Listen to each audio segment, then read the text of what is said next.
ಈಗ ನಮ್ಮ ಜೊತೆಗೆ ಮಾತನಾಡೋದಕ್ಕೆ BR ಛಾಯಾ ಅವರು ಗಾಯಕಿ ದೂರವಾಣಿ ಸಂಪರ್ಕಕ್ಕೆ ಸಿಕ್ಕಿದ್ದಾರೆ. ಮೇಡಮ್ ನಮಸ್ತೆ. ಹಾ, ನಮಸ್ಕಾರ ಸರ್. ಮೇಡಮ್ ನಿಜಕ್ಕೂ ಕೂಡ ಆಶಾ ಭೋಸ್ಲೆ ಅವರ ಅಗಲಿಕೆ ಭಾರತ ಚಿತ್ರರಂಗಕ್ಕೆ ತುಂಬಲಾರದ ನಷ್ಟ. ಈ ಸಂದರ್ಭದಲ್ಲಿ ಖಂಡಿತ. ಅವರನ್ನು ಹೇಗೆ ನೆನ್ಪು ಮಾಡ್ಕೊಳ್ತೀರಿ ಅಂತ ಹೇಳಿ? ಅಯ್ಯೋ, ನೆನ್ಪ್ ಮಾಡ್ಕೊಳ್ದೇ ಇರೋ ದಿನಾನೇ ಇಲ್ಲ ಅಂತ ಹೇಳ್ಬೋದು. ಹ್ಮ್ ಯಾಕೆಂದ್ರೆ ಅವ್ರ ಹಾಡುಗಳನ್ನ ನಾನು ಎಲ್ಲಾ ಕಾರ್ಯಕ್ರಮಗಳಲ್ಲಿ ಹ್ಮ್ ಹಾಡಿ ಒಂಥರ. ಮತ್ತೆ ಇನ್ನೊಂದೇನಂದ್ರೆ ತುಂಬಾ ಯಾವ ರೀತಿ ಹಾಡುಗಳು ಕೊಟ್ರುನು ಅವರು ಹಾಡುವಂತ ಛಲಗಾತಿ ಆಕೆ. ಹೌದು. ಮತ್ತೆ ಅವ್ರ ಹಾಡುಗಳು ಅದೇ ಹೇಳದ್ನಲ್ಲ, ಅವ್ರು ಹೋದ್ರುನು ಅವ್ರ ಹಾಡುಗಳಂತೂ ಎಲ್ಲರ ಮನ್ಸಲ್ಲಿ ಖಂಡಿತ ಇದ್ದೇ ಇರುತ್ತೆ. ಹ್ಮ್ ನಾನು ಒಂದ್ಸತಿ ಭೇಟಿಯಾಗಿದ್ದೆ ಅವ್ರನ್ನ. ಹ್ಮ್ ಇಲ್ಲಿ ಬೆಂಗಳೂರಿಗೆ ಬಂದಿದ್ರು. ಹ್ಮ್ ಅವಾಗ ಎಷ್ಟು ಒಂಥರ ನಮ್ ಹಾಡೆಲ್ಲ ಕೇಳಿ ಅಪ್ರಿಶಿಯೇಟ್ ಮಾಡಿ ಹ್ಮ್ ಆ ನೆನಪಾಗ್ತಾ ಇದೆ ಎಲ್ಲಾನು. ಹ್ಮ್ ಬಟ್ ಅವರು ಏನಂದ್ರೆ ಎಲ್ಲಾ ಮ್ಯೂಸಿಕ್ ಡೈರೆಕ್ಟರ್ಸ್ ಜೊತೆನೂ ಅವ್ರು ವರ್ಕ್ ಮಾಡಿದ್ದಾರೆ. ಹೌದು. ಮತ್ತೆ ಎಂತ ಹಾಡುಗಳು ಹಾಡಿಲ್ಲ ಅನ್ನೋದೇ ಇಲ್ಲ.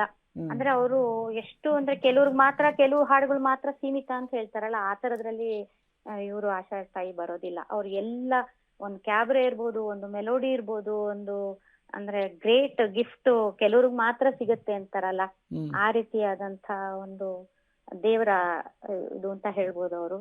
ಹೌದು. ನೋಡಿ ಬೇಜಾರಾಯ್ತು. ಅಯ್ಯೋ, ಇನ್ನೂ ಇರ್ಬೇಕಿತ್ತು ಅವ್ರು ಈ ವಯಸ್ಸಲ್ಲೂ ಎಷ್ಟು ಒಳ್ಳೊಳ್ಳೆ ಕಾರ್ಯಕ್ರಮಗಳು ಕೊಡ್ತಾ ಇದ್ರು ಅವ್ರು ಎಲ್ಲಾ ಕಡೆನು. ಹ್ಮ್ ವೆರಿ ಎಂಟರ್ಪ್ರೈಸಿಂಗ್. ಒಂಥರ ಅವ್ರನ್ನ ನೋಡಿ ನಮ್ಮ ಯಂಗ್ಸ್ಟರ್ ಸಿಂಗರ್ಸ್ ಎಲ್ಲ ತುಂಬಾ ಒಂಥರ ಹುಮ್ಮಸ್ಸು ಪಡೆಯುವಂತ ಒಂದು ಇದು ಅವರ ವ್ಯಕ್ತಿತ್ವ ಅಂತ ಹೇಳ್ಬೋದು. ನಿಜ ಅದೇ ನಿಜ ನಿಜ ನಿಜ ಮೇಡಮ್, ಇಬ್ರು ಕೂಡ ಒಂದೇ ಪ್ರೊಫೆಷ್ನಲ್ಲು, ತುಂಬಾ ಹಿರಿಯರು ಆಶಾ ಭೋಸ್ಲೆ ಅವರು. ಅವರಿಂದ ನೀವು ಏನನ್ನ ಕಲ್ತ್ರಿ, ಏನನ್ನ ತುಂಬಾ ಇಷ್ಟಪಡ್ತಾ ಇದ್ರಿ ಅವರ ಗಾಯನದಲ್ಲಿ ಅಂತ ಹೇಳಿ?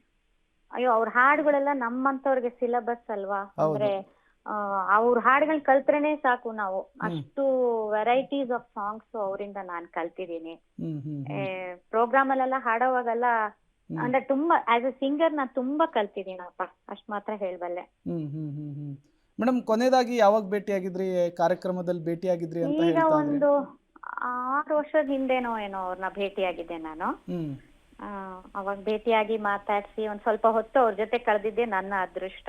ಹ್ಮ್ ಹ್ಮ್ ಹ್ಮ್ ಹ್ಮ್ ಹೇಗಿತ್ತು ಮೇಡಮ್ ಆ ಎಕ್ಸ್ಪೀರಿಯನ್ಸ್? ಅಯ್ಯೋ, ಅದೊಂಥರ ಎಕ್ಸೈಟ್. ನನ್ ಚಿಕ್ಕಂದಿಂದ ಅವ್ರ ಜೊತೆ ಒಂದ್ಸತಿ ಆಕ್ಚುಲಿ ಲತಮ್ಮ ಅವ್ರನ್ನೂ ಒಂದ್ಸತಿ ಹೋಗಿ ಭೇಟಿ ಆಗ್ಬೇಕು ಅನ್ನೋದಿತ್ತು, ಅದು ಕನ್ಸು ಈಡೇರ್ಲಿಲ್ಲ. ಬಟ್ ಇವ್ರ ಜೊತೆ ನಾನು ಹೋಗಿದ್ದು, ಅವ್ರನ್ನ ಭೇಟಿಯಾಗಿದ್ದು, ಮಾತಾಡಿದ್ದು ಹ್ಮ್ ಅದೆಲ್ಲ ಇನ್ನೂ ನಿನ್ನೆ ಮೊನ್ನೆ ಆದಂಗ್ ನನ್ಗೆ ಒಂಥರ ನೆನಪಾಗ್ತಾ ಇದೆ. ಹ್ಮ್ ಹ್ಮ್ ಹ್ಮ್ ಅಂದ್ರೆ ತುಂಬಾ ಚೆನ್ನಾಗಿತ್ತು. ಅವ್ರ ಹತ್ರ ಮಾತಾಡೋದೇ ಒಂದು ಯೋಗ. ಹೌದು ಹೌದು. ಆ ಟೈಮ್ ನಲ್ಲಿ ನಾನು ಹೋಗಿದ್ದು. ಹ್ಮ್ ಮೇಡಮ್, ನಿಮಗೆ ಯಾವುದು ಅವರ ಯಾವ ಹಾಡು ತುಂಬಾ ಇಷ್ಟ ಆಗ್ತಿತ್ತು ಅಂತ? ಅಯ್ಯೋ, ಇಂತ ಹಾಡು ಅಂತ ಹೇಳೋದು ಪ್ರತಿಯೊಂದು ನಾನ್ ಪ್ರೋಗ್ರಾಮ್ ಅಲ್ಲೆಲ್ಲ ಜಾಸ್ತಿ ಹಾಡೋದು ಹ್ಮ್ ಜಾಯೇ ಯಾರ್ ಕಹಾಂ ಜಾಯೇಂಗೆ ये नजर लौट के फिर आएगी. ಈ ತರ ಇನ್ನು ಎಷ್ಟು ಹಾಡುಗಳದ ಹೇಳ್ತಾ ಹೋದ್ರೆ ಅದಕ್ಕೆ. ಹ್ಮ್ चैन से हमको कभी आपने जीने ना दिया ಇದಿರ್ಬೋದು. हुजूर तुमको सितारों में ले चलूं. ಅದ್ರಲ್ಲಿ ಒಂದು ಎಫೆಕ್ಟ್ ಬರುತ್ತೆ ಆತರ ಕೊಡೋದು. ಅದೆಲ್ಲ ಬೇರೆ ಸಿಂಗರ್ಸ್ ಎಲ್ಲ ಅಷ್ಟು ಚೆನ್ನಾಗಿ ಹಾಡೋದ್ ನಾನು ನೋಡೇ ಇಲ್ಲ. ಸೊ ಹೀಗೆ ಹಲವಾರು ಗೀತೆಗಳನ್ನ ನಾವು ಕಾರ್ಯಕ್ರಮದಲ್ಲಿ ಹಾಡ್ತಾನೆ ಇರ್ತೀನಪ್ಪ ನಾನಂತೂ. ಮೇಡಮ್, ಬಹಳಷ್ಟು ಆರ್ಟಿಕಲ್ಗಳಲ್ಲಿ ನಾನು ಓದಿದ್ದೀನಿ, ಬಹಳಷ್ಟು ಜನ ಅವ್ರ ಜೊತೆ ಒಡನಾಟ ಇಟ್ಕೊಂಡಿರೋರ ಇಂಟರ್ವ್ಯೂಸ್ಗಳನ್ನು ನೋಡ್ತಾ ಇದ್ವಿ. ಹಾಡುಗಾರರಿಗೆ, ಸಂಗೀತಗಾರರಿಗೆ ಅವರೊಂದು ರೀತಿಯ ಡಿಕ್ಷನರಿ ಅಂತ ಹೇಳ್ತಾ ಇರೋದನ್ನ ನಾವು ಕೇಳ್ತಾ ಇದ್ವಿ. ಹೌದೌದು, ಅದೇ ಹೇಳಿದ್ನಲ್ಲ, ಸಿಲೆಬಸ್ ತರ ಅವ್ರ ಹಾಡುಗಳು ನಮ್ಗೆ ಅಂತ. ಕಲಿಯೋರ್ಗೆ ಎಲ್ಲಾ ಸ್ಟೈಲ್ಸ್ ಆಫ್ ಸಿಂಗಿಂಗ್ ಅಲ್ಲಿ ಸಿಂಗರ್ಸ್ಗೆ ಅವ್ರ ಹಾಡುಗಳು ಕೇಳ್ತಿದ್ರೆ ಸಾಕು, ಎಲ್ಲ ಬಂದ್ಬಿಡುತ್ತೆ ಅನ್ಸುತ್ತೆ ನಂಗೆ. ಮೇಡಮ್, ಅವರ ಬಾಲ್ಯ ಹೇಗಿತ್ತು, ಅವ್ರ ಜೀವನ ಹೇಗಿತ್ತು, ಅದ್ರ ಬಗ್ಗೆ ಏನಾದ್ರು ನಿಮಗೆ ಐಡಿಯಾ ಇದೆಯಾ ಮೇಡಮ್? ಇಲ್ಲ, ಕೇಳ್ಪಟ್ಟಿದ್ದೀನಿ, ಬಟ್ ನನಗೆ ಅಷ್ಟು ಗೊತ್ತಿಲ್ಲ. ಬಟ್ ಅವ್ರ ಹಾಡುಗಳಂತೂ ನಾವು ಎಲ್ಲಾನು ದಿನ ಬೆಳಗಾದ್ರೆ ಹಾಕ್ತಾನೆ ಇರ್ತೀವಿ, ರೇಡಿಯೋಲ್ ಕೇಳ್ತಾನೆ ಇರ್ತೀವಿ. ಸೊ ಬಾಲ್ಯ ಸ್ವಲ್ಪ ಕಷ್ಟ ಇತ್ತು ಅಂತ ಕೇಳ್ಪಟ್ಟಿದ್ದೀನಿ ಅಷ್ಟೇ. ಬಟ್ ಅದ್ರ ಬಗ್ಗೆ ನನ್ಗೆ ಸ್ವಲ್ಪ ಅಷ್ಟು ಐಡಿಯಾ ಇಲ್ಲ. ನಿಜ ನಿಜ. ಆಮೇಲೆ ಈ ಲತಾ ಮಂಗೇಶ್ವರ್ ಅವರು, ಆಶಾ ಭೋಸ್ಲೆ ಅವರ ಜುಗಲ್ಬಂದಿಗೆ ಅದರದ್ದೇ ಆದಂತಹ ಒಂದು ಇತಿಹಾಸ ಇದೆ ಅಂತ ಕೇಳ್ಪಡ್ತಾ ಇದ್ವಿ, ನಿಜನಾ ಮೇಡಮ್ ಅದು?